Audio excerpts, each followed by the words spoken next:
Sağadım, tutardın sen elimden.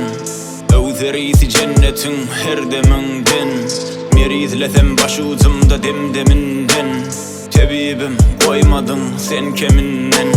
Dürlü dümen sözleri bir miveli bir bağdı. Her gepinne akıl var, arkada bir dağdı. Oğlum deyip deginip, özü bilen aylap. Kızım deyip beğenip, sağı bolup oynap. Ağzat sakalı, ağlap bakmadı. Akşam ara çıksam barlap yatmadı.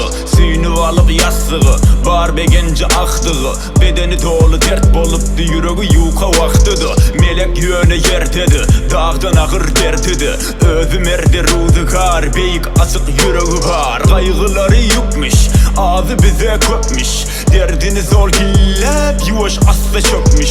Yüreğimi dövmen, negmen kaşını dövtem. Yüreğini dillep, yaşını diydin. Minnet kölegede yatma, tilke dost deyip sırpıp batma. Daş dur diydin, kahır gazaptan sallanman. Çürü tanaptan söydün çından hilesiz. Sır saklanın timesiz, dil ucundan kargısan. Çın yürekten yalkısan, senin menden haberli. Hayır duana varmasam, hoş bolpam men halın hoş. Gittin arkada sayın boş, senin atam öyün nuru. Yaşım tükönüp gözüm kuru. Sani yakıp bağla, ağırttın başım. Ağız yatıp ödüm, iğdirdin aşım. Durmuş bile çekeleşip, ağlındır yağır. Senin kadrını bilmeyen şahsız bir sığır. Sani yakıp bağla, ağırttın başım. Ağız yatıp ödüm, iğdirdin aşım. Durmuş bile çekeleşip, ağlındır yağır. Senin kadrını bilmeyen şahsız bir sığır. Dede dinle ber kulak, sen kök men budak. Kadim kıyni yadla, gel öp ber kuzak. Karan kıyımın ışığı, giyeceğimin tanı.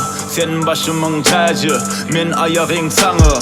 Döneyin men savrına, yaksın nur kavrına. Bir alham üç kul vallam, dam gelir ağzıma. Gittin sen hoşlaşma, ağlasam da dayanman. Kaldı içimde arman, vah öpsedim ayağından. İçimde var hasrat, zar gözüm didara. Bu dünyemiş amanat, değmer bir dinara. Atam öyün kıvgını, yeri boşadı öyüm buz. Yaralarıma merhem yok, dosiyenim bollu tuz. Bükülüp üzüldü bilim, kırktan beri karrıdım. Sözlerimde yangın var, sonkılara sargıdım.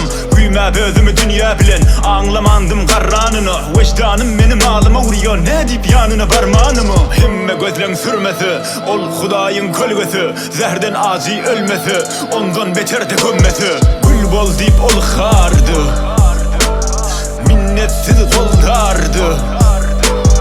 Bağlam deyip beğenip, arkasına op vardı. Geçti gitti kırkın, yediğin uçun ayın. İnanmadım henüz, boş bollu sayın. Yadıma düşmen soradım seni, diydim dedi öydemin. Baktım gördüm ödün, yoktun bağmış birce köynegin.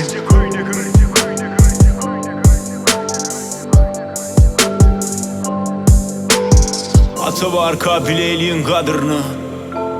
Ölünden son hayır yok, sıfalanın kavrını.